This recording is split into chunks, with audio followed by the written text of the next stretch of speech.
El amor no correspondido, los celos y la ira pueden ser una terrible combinación en una mente trastornada.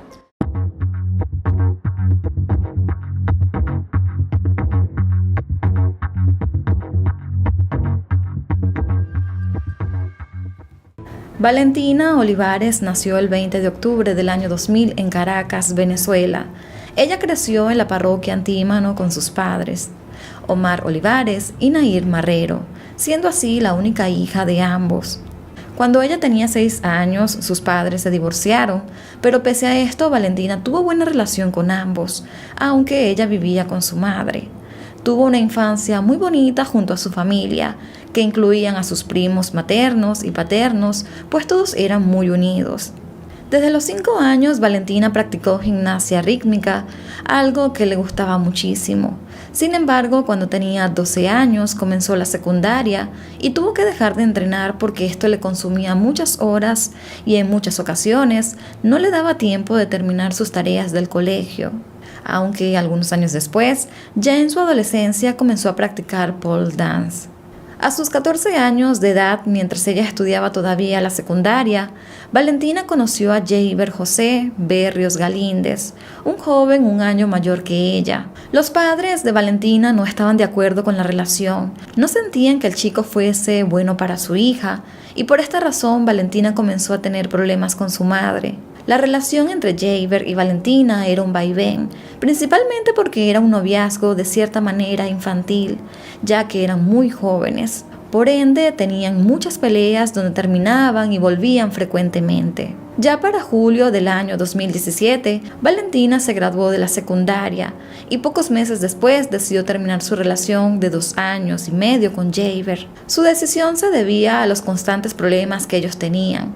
Incluso Valentina supo que Jeiber le robaba dinero a ella y a su madre, aunque de esto se enteraron tiempo después. En octubre del año 2017, ella cumplió sus 17 años y comenzó a estudiar la carrera de Administración Bancaria y Financiera en el Instituto Universitario UITIRLA.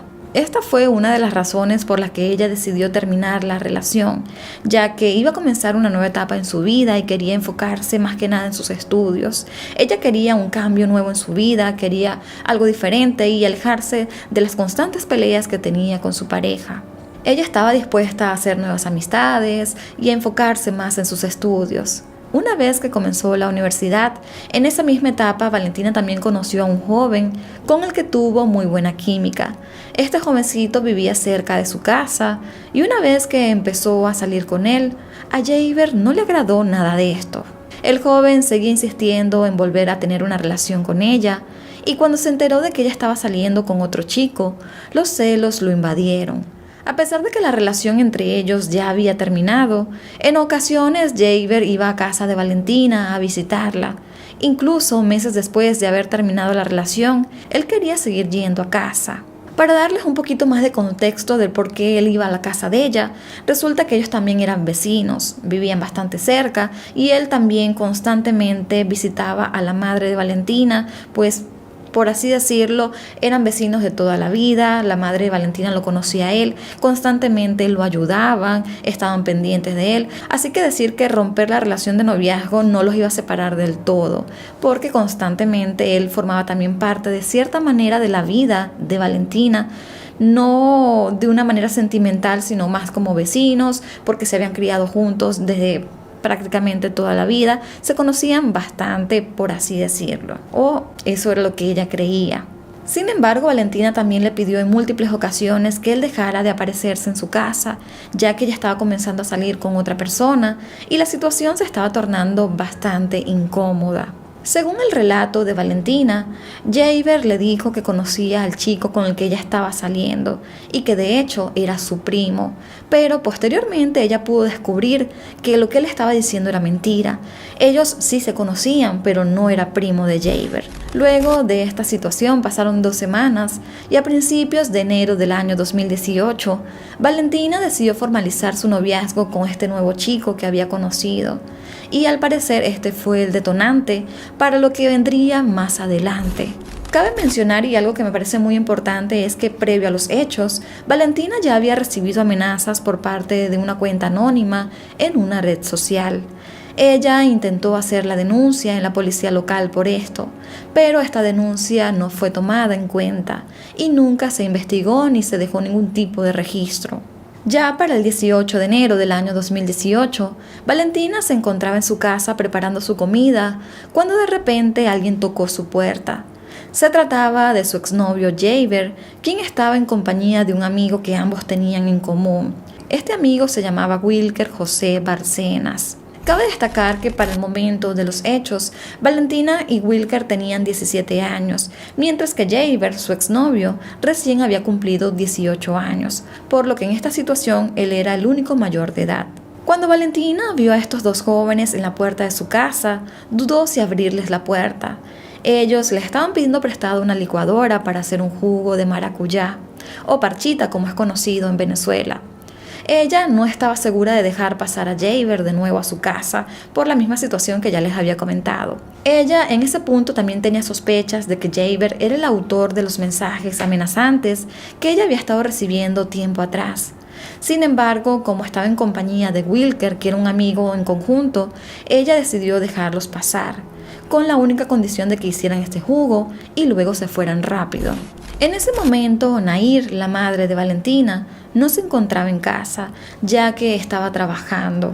Y previo a que llegara Javier y Wilker, una amiga y vecina de Valentina había pasado por su casa, pero en ese momento ya no se pudo quedar mucho rato, así que le dijo que se iba a hacer unas diligencias y que volvería un rato después, y que además lo haría junto a otras amigas de Valentina, incluyendo el nuevo novio de la jovencita, ya que se iban a reunir en su casa. Así que volviendo al momento en que ocurrieron los hechos, los chicos hicieron el jugo y en un momento le dijeron a Valentina que iban a salir y que regresarían luego por sus cosas. Ella estaba extrañada, pero realmente no le prestó mucha atención. Ella siguió comiendo y simplemente les dijo como que ok, salgan y regresen, pero cuando regresen recojan sus cosas rápido y se marchan. Al cabo de unos minutos, los dos jóvenes, Javier y Wilker, regresaron a la vivienda a buscar sus cosas, como habían dicho. Pero antes de irse, Javier le dijo a Valentina que quería darle un último regalo. En ese momento ella se sintió extrañada, pero le dijo que no tenía que entregarle nada, que ella no quería recibir nada. Sin embargo, este jovencito estaba muy insistente en que ella recibiera este supuesto regalo. Así que al cabo de un rato él la convenció al decirle que luego de que ella recibiera este regalo, él se iba a marchar y no le iba a molestar más. Valentina decidió aceptarlo para que como que dejara de molestar tanto, para que la situación no se tornara quizás incómoda y luego él se marchara. Así que una vez que ella aceptó el supuesto regalo, los chicos, tanto Javier como Wilker, le dijeron que ella debía vendarse sus ojos. Así que una vez que ella hizo esto, ella recibió 2 golpes sumamente fuertes en la cabeza y al tocarse sintió la sangre. La joven se quitó la venda y vio a Wilker, es decir, a su amigo, con un martillo, y él le había dado los 2 golpes. Aún con la sangre saliendo de su cabeza, Valentina corrió hasta el baño y en medio de gritos preguntándoles por qué le habían hecho eso. Después salió y les pidió que se fueran. Sin embargo, los jóvenes se resistieron. Ella intentó agarrar sus llaves para abrir la puerta de su casa y pedir ayuda, pero los chicos la agarraron fuertemente y no la dejaron irse. Debido al golpe en la cabeza que la jovencita había recibido, ella estaba botando muchísima sangre y poco a poco comenzó a sentirse cada vez más débil, hasta que en un punto perdió el conocimiento. Mientras estaba desvaneciéndose en el suelo, Valentina también le preguntó a su exnovio que por qué le hacía eso a ella, a lo que el joven le respondió, eso te pasa por, y enseguida una grosería que bueno, no las voy a mencionar. Estos 2 chicos, al ver a Valentina inconsciente, decidieron también rociarle gasolina y prenderle en fuego. Luego tomaron las llaves de la casa y de su teléfono y huyeron de la escena. Wilker y Javier probablemente pensaron que Valentina estaba muerta en aquel momento, así que querían deshacerse de su cuerpo quemándola. Sin embargo, minutos después de esto, ella se despertó. Por alguna razón el fuego se había apagado. Valentina se despertó y tenía su ropa y parte de sus extremidades de color negro. Ella no sabía qué había sucedido, pero al recordar que había sido golpeada en la cabeza con un martillo, ella decidió salir a pedir ayuda. En medio de la conmoción, la joven fue a la nevera y se tomó también una jarra de agua por completo, porque en ese momento ya sentía demasiada sed. Los chicos se habían llevado las llaves, así que ella no pudo salir por la puerta, pero abrió una de las ventanas de su casa y les gritó a varios de sus vecinos, quienes inmediatamente fueron a su casa a socorrerla. Valentina también le contó a los vecinos lo que había pasado y quiénes lo habían hecho. En ese momento hubo una multitud que se aglomeró también en la entrada de la casa de la jovencita para ver qué estaba sucediendo. Pocos minutos después, uno de los jóvenes involucrados se acercó a la casa para ver qué había pasado y él estaba fingiendo realmente que no sabía nada. Pero debido a que Valentina ya le había dicho a los vecinos quién eran los responsables, los vecinos tomaron represalias en contra de este joven. El otro jovencito también fue tomado por los vecinos, quienes intentaron hacer justicia por sus propias manos. Los vecinos empezaron a golpearlo hasta que llegó la policía. En medio de todo esto, Valentina solo pedía que llamaran a su madre Nair, quien llegó poco tiempo después. Valentina fue llevada al hospital más cercano donde no recibió la atención más adecuada. Los médicos determinaron que la joven tenía el 75% de su cuerpo quemado con quemaduras de tercer grado, que en varias partes ya habían dañado incluso sus nervios. Debido a esto y a la adrenalina que tenía, Valentina no sentía nada, y es por eso que ella pudo levantarse y agarrar la jarra de la nevera con su mano izquierda. Pero una vez en el hospital, la joven quedó inconsciente y tuvo que ser trasladada hasta otro hospital. También se supo que mientras ella iba en camino hacia ese otro hospital, tuvo 2 paros cardíacos, pero los médicos pudieron reanimarla. En cuanto a Jaber y Wilker, ambos estuvieron a manos de los vecinos de la zona hasta que fueron detenidos por el Cuerpo de Investigaciones Científicas Penales y Criminalísticas. Allí, Wilker confesó haber sido quien golpeó a Valentina en la cabeza con el martillo, mientras que Jaber admitió haberle rociado la gasolina y prenderla en fuego. Del proceso judicial se sabe muy poco. De hecho, al parecer ni siquiera se ha iniciado ningún proceso, ya que Valentina no ha sido notificada de alguna audiencia y solo tomaron su declaración mientras ella estaba en el hospital sobre todo lo que había experimentado, identificando incluso a los responsables de todo lo que ella vivió.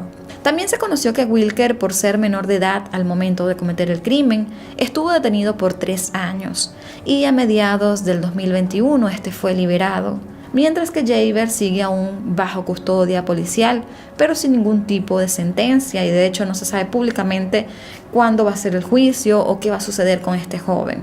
Tras todo lo sucedido, Valentina debía ser internada para tratar sus quemaduras, pero las condiciones de los hospitales en Venezuela hacían cada vez más difícil su recuperación. La dejaron ahí en emergencia, no me la pasaban a cuidados intensivos ni nada, porque para ellos ella era una paciente que iba a morir. Por esta razón, su familia, en medio de la desesperación, se puso en contacto con el Hospital Shriners para niños en Boston, que está ubicado en Estados Unidos. Y gracias a la ayuda de una fundación del mismo hospital, incluso también de los familiares, amigos y también de enfermeras del mismo hospital, muchas de estas personas brindaron un aporte, una donación, para así hacer posible su traslado en una aeroambulancia hasta Estados Unidos. De esta manera, Valentina fue sometida a múltiples cirugías reconstructivas. También se le amputó 4 dedos de su mano izquierda y tuvo problemas respiratorios debido a la inhalación de humo.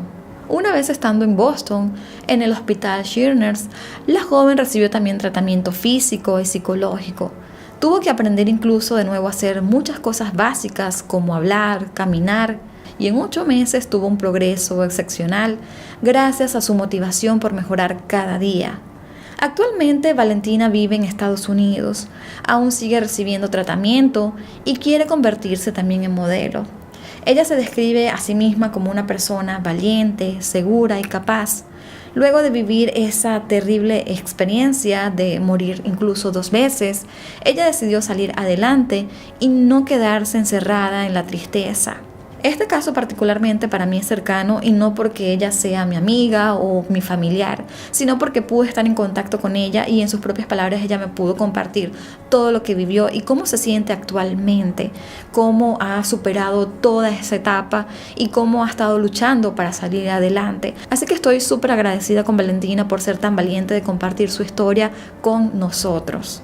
Valentina me estuvo contando y me dijo que ha estado valorando muchas cosas simples de su vida, como lo es respirar, caminar o hablar. También me comentó de que se sentía muy agradecida por su familia y por estar viva. Ella asegura que no se avergüenza de sus cicatrices, sino que más bien le orgullecen porque ella pudo contra todo eso y le hizo cambiar su perspectiva de la vida para bien. Incluso hoy en día aconseja a las personas que hayan pasado por una situación similar o que estén en una relación abusiva o tóxica, que siempre busquen ayuda, porque siempre habrá alguien que los va a escuchar. No importa si en ese momento se sienten acorralados, que creen que nadie va a poder solucionar. En este punto es donde ella dice, busquen ayuda. Siempre va a haber alguien que los pueda escuchar y los pueda ayudar. También me comentó de que una vez que vivió esa experiencia, ella se ha vuelto más selectiva con sus amistades, pero que siempre hay que dar también oportunidades a nuevas personas en su vida, ya que no todas las personas son iguales. Valentina ha demostrado ser una persona de admirar, un ejemplo de superación. De hecho, tiene ella una cuenta de TikTok donde ella compartió de forma de story time todo lo que vivió y constantemente también publica videos para que puedan seguirla en su cuenta si desean saber un poquito más de ella. De hecho, varios de sus videos de TikTok donde ella cuenta su historia se hizo viral, recibió muchísimos comentarios de apoyo, de fortaleza, para que también ella pudiera seguir saliendo adelante. Así que ella también ha tenido apoyo de su comunidad, tanto en TikTok como en Instagram, porque ella también está presente en esa plataforma. Les voy a dejar todas sus redes sociales acá en pantalla para que vayan a seguirla, porque de hecho me parece una persona de inspirar, de cómo ella sigue saliendo adelante a pesar de todo lo que vivió. Erika Freeman comenzó a salir con su amigo Pedro Bravo, mientras ambos estaban estudiando la secundaria en Miami. Pero a finales del último año, Erika trató de romper con Pedro. Esto se debía a que ambos terminarían la secundaria y tomarían caminos diferentes en universidades distintas. Sin embargo, este se mostró muy afectado, haciéndole saber que no podría vivir sin ella. A pesar de que Erika no estaba muy convencida, decidió seguir con él un tiempo más. Pero una vez que llegó el momento en que Erika partiría a su universidad en Gainesville, la relación terminó por completo. Cristian Aguilar era el mejor amigo de Pedro Bravo y también conocía a Erika. Estos tres chicos compartieron mucho en la secundaria, eran muy buenos amigos. Pero una vez que cada uno partió a la universidad y tomaron caminos diferentes, resulta que Cristian Aguilar decidió ir a vivir a Gainesville, justamente donde estaba Erika. Y allí se reencontraron, se sintieron muy identificados porque venían de la misma escuela, habían compartido otros años juntos, eran buenos amigos, así que estando juntos en aquella universidad decidieron empezar a salir. A pesar de estar lejos de casa y a más de 500 kilómetros de su ciudad natal, decidieron mantener su relación bajo perfil y no hacerla pública en redes sociales. Esto se debía a que ambos sabían que a pesar de que habían pasado varios meses, Pedro Bravo había quedado bastante devastado por la ruptura con su exnovia y obviamente enterarse de que ahora salía con su amigo podría empeorar las cosas. Sin embargo, 2 semanas después de que ambos comenzaran clases, Pedro tuvo la idea de estudiar en el Santa Fe Community College, en la sede de Gainesville. Así que a los meses, cuando finalmente Pedro se mudó, Erika y Cristian decidieron que era mejor continuar con su relación en secreto. A pesar de que Erika ya no tenía nada que ver con Pedro, ella siempre se mostraba bastante preocupada por él. Sabía que después de su rompimiento él había quedado muy afectado, se mostraba muy deprimido y de hecho en una oportunidad cuando ellos rompieron, Pedro le dijo que quería quitarse la vida. Así que ella siempre estaba muy preocupada por él y siempre lo estaba monitoreando en todo momento. En una de esas tantas conversaciones y reuniones que tenía Pedro con Erika, él constantemente le preguntaba si ella estaba saliendo con otra persona, a lo que definitivamente ella le decía que no, pero simplemente lo hacía para protegerlo, para cuidarlo y para que él no se sintiera afectado de que ella estaba saliendo con su mejor amigo. Sin embargo, habiendo crecido y estudiando juntos, los tres chicos tenían amigos en común, quienes probablemente comentaron la relación que había ahora entre Christian y Erika. Sin embargo, Pedro jamás hizo mención alguna de que él ya sabía eso.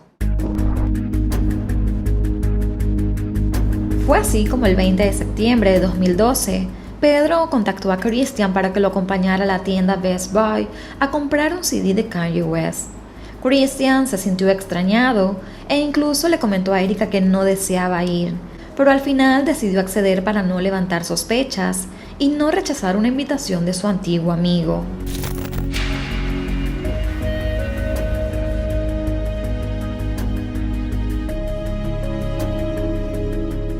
Luego de que las cámaras captaran a la pareja de amigos en los pasillos de Best Buy, Christian no regresó a su dormitorio. Las listas de asistencia de las clases del día siguiente mostraron su ausencia.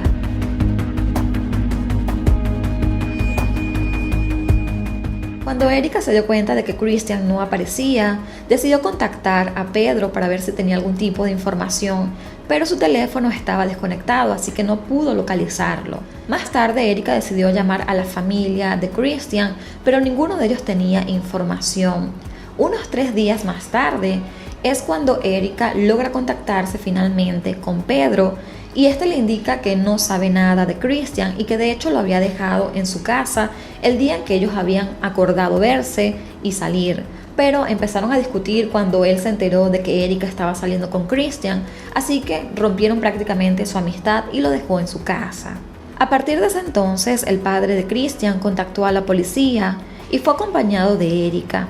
Inmediatamente la policía citó a Pedro, puesto que había sido la última persona que había visto a Christian antes de su desaparición.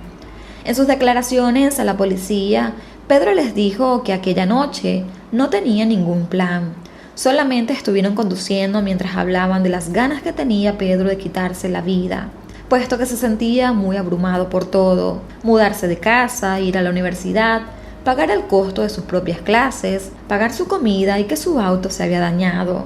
Luego su moto también le había pasado lo mismo y ahora su amigo estaba desaparecido. En esta primera declaración que tuvo Pedro con la policía, también le contó de que había estado discutiendo con su amigo porque se había enterado de la relación que tenía con Erika, pero que esta discusión no había sido muy violenta ni acalorada, que de hecho Christian se molestó un poco y decidió bajarse del vehículo y desde allí no supo más de él.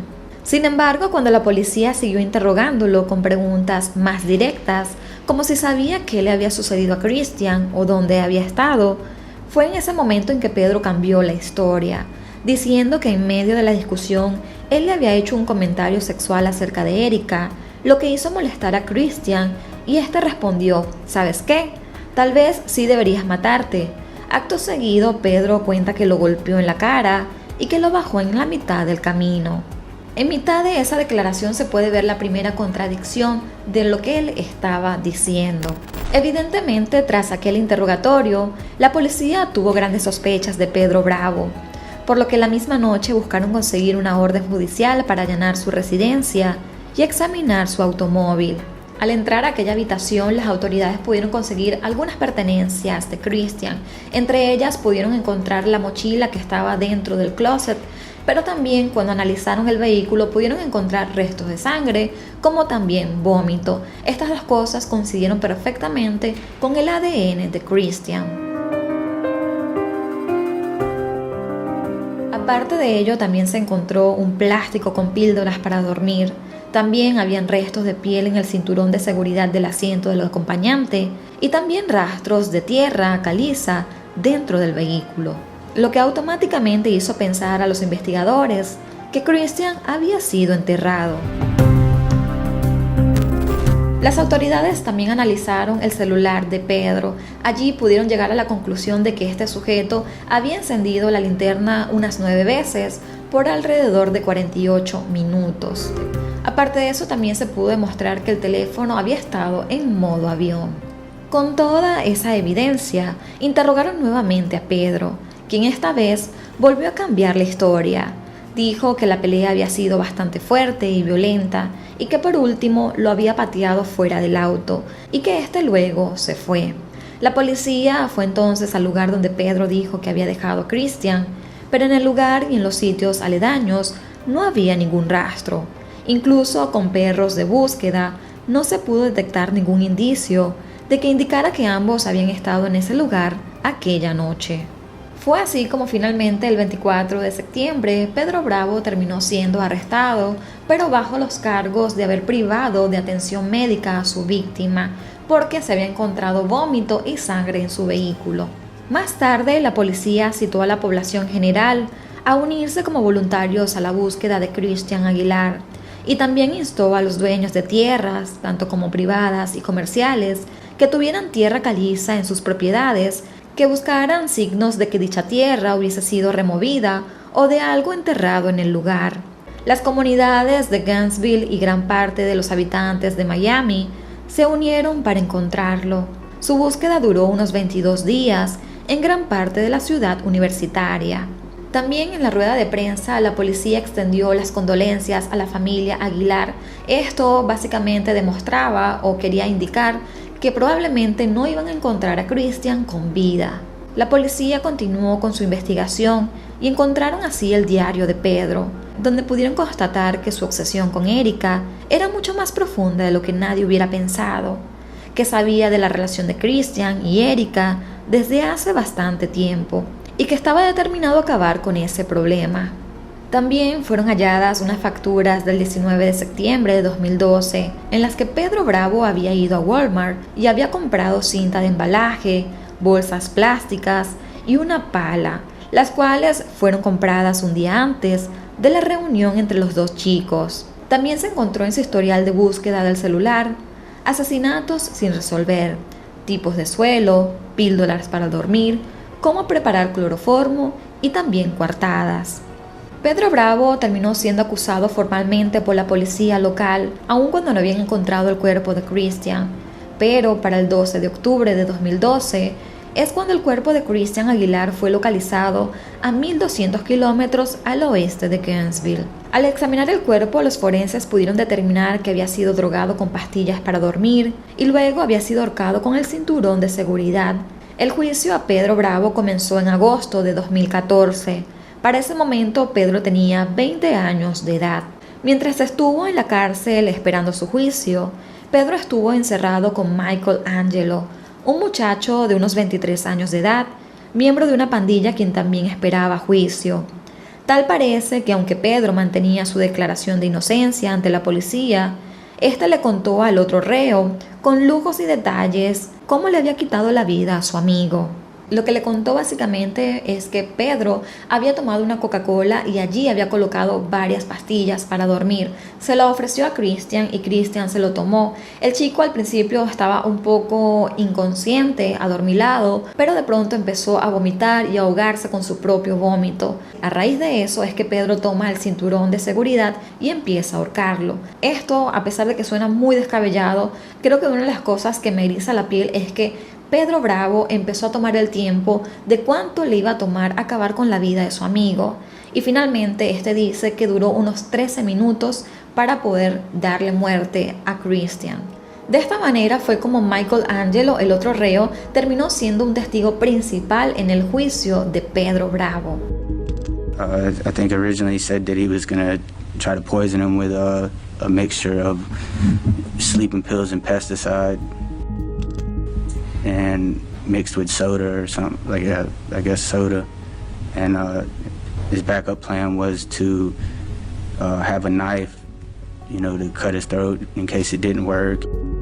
Por otro lado, la defensa trató de alegar que todas las píldoras halladas en el carro de Pedro eran para sí mismo, porque a fin de cuentas era Pedro quien quería suicidarse por lo devastado que estaba, luego de haber terminado con Erika y de haberse enterado que ahora salía con su amigo. La defensa también explicaba que Pedro le golpeó en la nariz y comenzó a sangrar, pero como estaban lejos de casa, ambos volvieron a subir en el carro, y fue esta la razón por la que fueron encontradas algunas manchas de sangre en la alfombra del vehículo. Luego este lo bajó del carro, y lo que sucedió luego no era responsabilidad de Pedro Bravo. Pero esta explicación que estaba dando la defensa, el jurado no la creyó en lo más mínimo. Después de 9 días de testimonios y más de 1000 piezas de pruebas de ambos lados, el jurado, conformado por 8 mujeres y 4 hombres, deliberaron durante más de 3 horas y concluyeron que la muerte de Aguilar no había sido un accidente. Pedro Bravo fue encontrado culpable de asesinato en primer grado, secuestro, envenenamiento, manipulación de evidencia física, dar falso testimonio en juicio, dar falso testimonio en la investigación y, por último, transporte y tratamiento impropio de restos humanos. Terminó siendo sentenciado a cadena perpetua sin la posibilidad de libertad condicional por el crimen de asesinato y más de 40 años adicionales por el resto de los cargos. Al escuchar la sentencia, Pedro también dio sus últimas palabras y dijo que no le importaba lo que pensara el resto de las personas. Él sabía muy bien en su corazón lo que había pasado y sabía que él no tenía nada que ver con la muerte de Christian Aguilar. Y de esta manera fue como finalizó el caso. Había muchísimas pruebas, muchos testigos, muchas personas se presentaron a declarar. En este caso estuvo también Erika hablando de su relación con Pedro Bravo y de también la inestabilidad que él había tenido después que ellos rompieron. También la familia por parte de Christian Aguilar se mostró muy afectada. Evidentemente estaban llorando, estaban devastados y a pesar de que se había hecho justicia, nada de esto podía devolver la vida de su hijo Christian. Después de todo, no fue una sola familia la que quedó devastada, puesto que la familia también de Pedro Bravo estaba sufriendo. Al principio, cuando se estaba realizando la investigación, el padre de Pedro Bravo había declarado, de hecho había hablado públicamente, diciendo que su hijo no tenía nada que temer y que sabía que su hijo no le había hecho nada malo a su amigo, que de hecho él le había preguntado y confrontado a su hijo si tenía algún tipo de información y en ese momento Pedro Bravo le dijo a su padre que él jamás se atrevería a hacerle algo malo a su mejor amigo. Hasta ese punto él estuvo sosteniendo su inocencia y estuvo engañando incluso a su familia de lo que realmente había sucedido.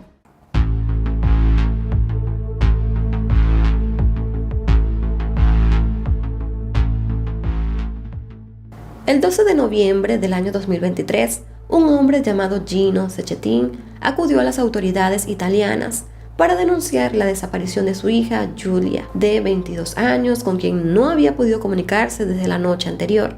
Según Gino, la noche del 11 de noviembre, Giulia se encontraba con su exnovio Filippo, quien también fue denunciado como desaparecido. Giulia nació el 5 de mayo de 2001 en la provincia de Venecia, Italia. Era la hija menor del matrimonio entre Gino y Mónica Cecchettin y tenía 2 hermanos mayores llamados Elena y Davide.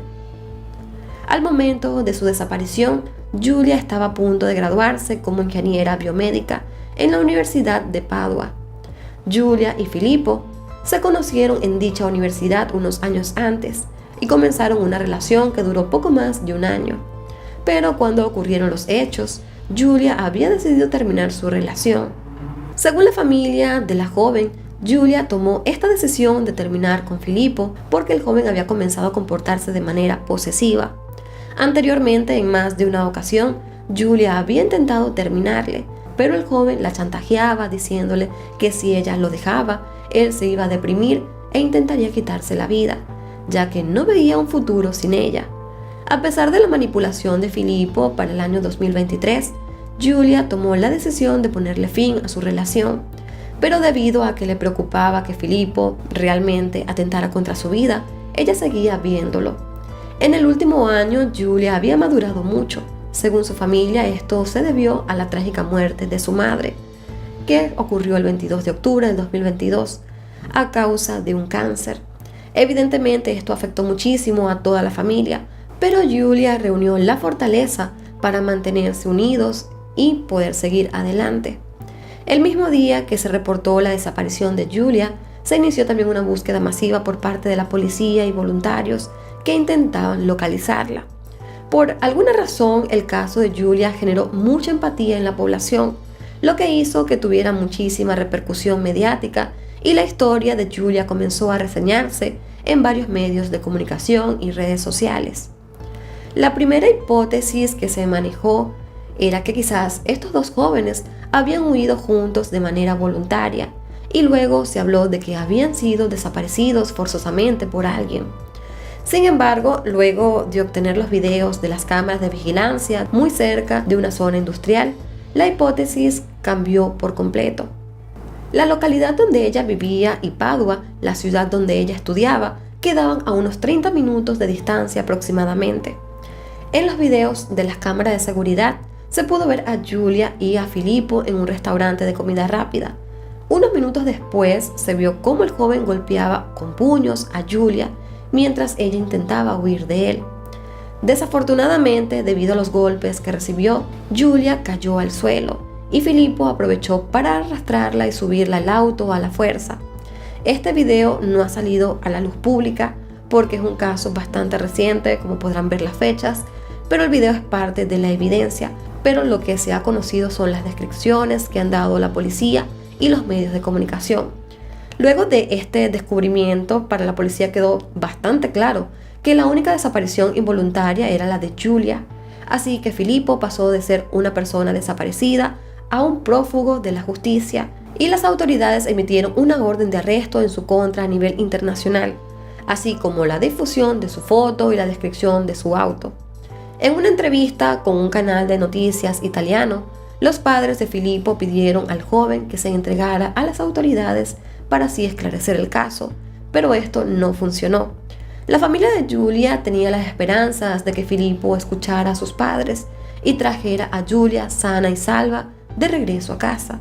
Pero desafortunadamente, el 18 de noviembre de 2023, unos perros rastreadores localizaron el cuerpo de Giulia. Este estaba en un barranco junto al lago di Varsis, en la provincia de Pordenone.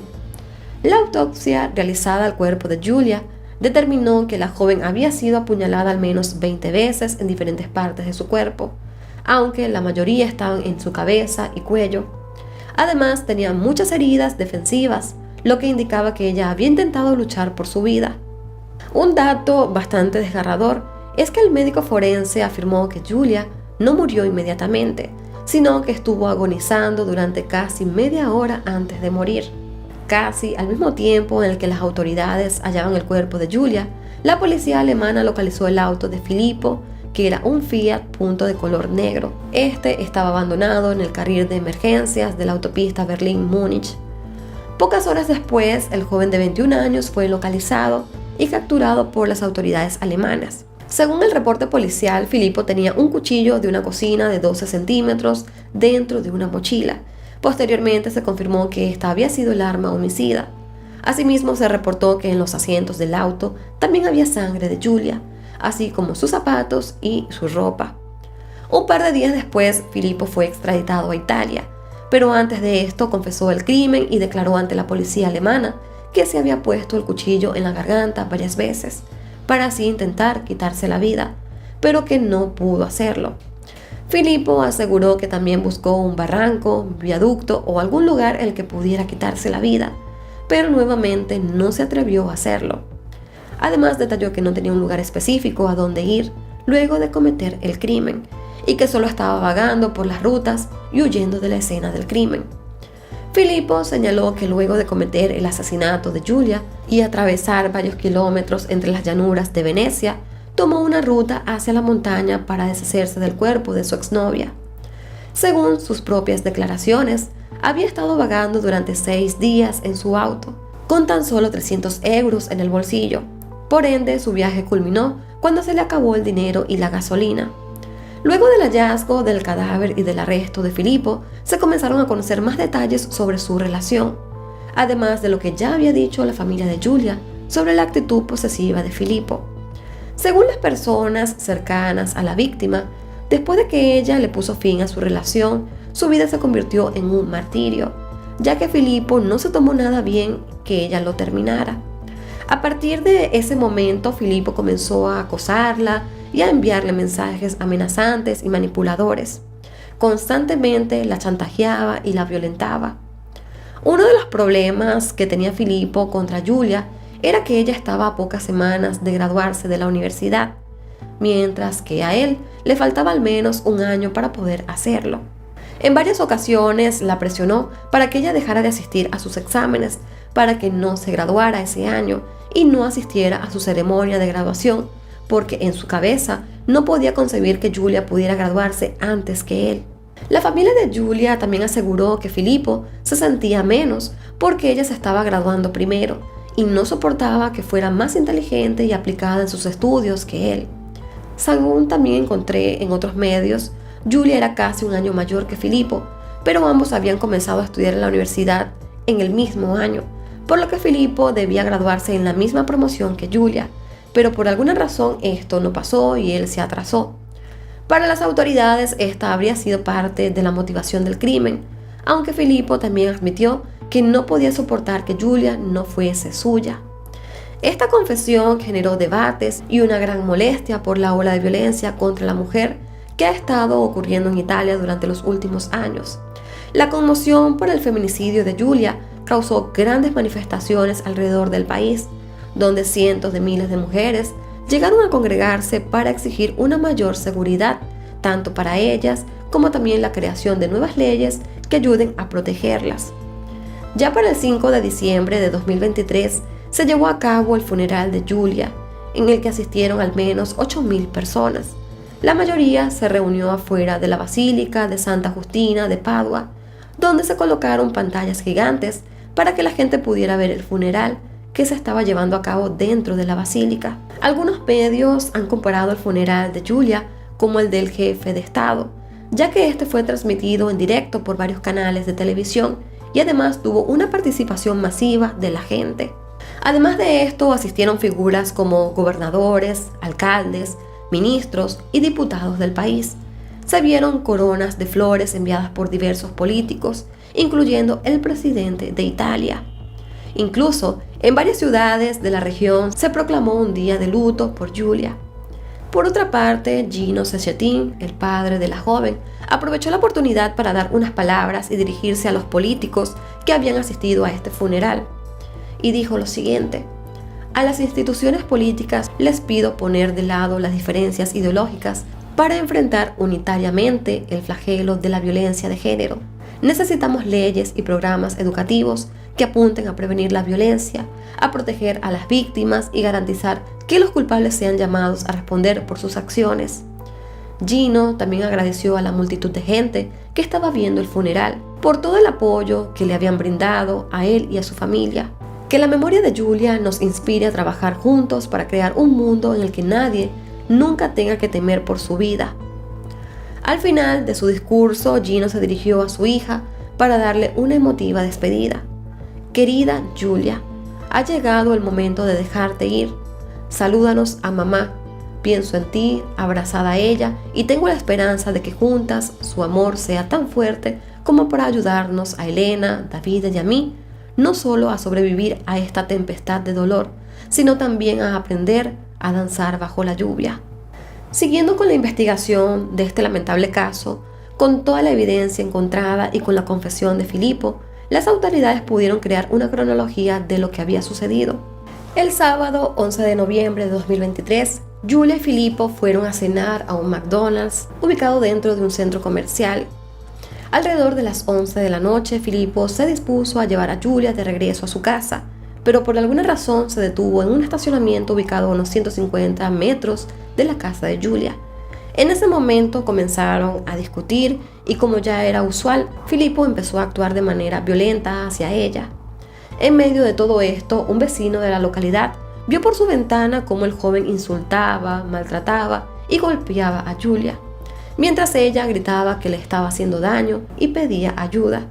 El vecino describió cómo Filippo pateaba a Giulia mientras ella estaba tirada en el suelo y posteriormente vio cómo la subía al auto y se alejaba a toda velocidad.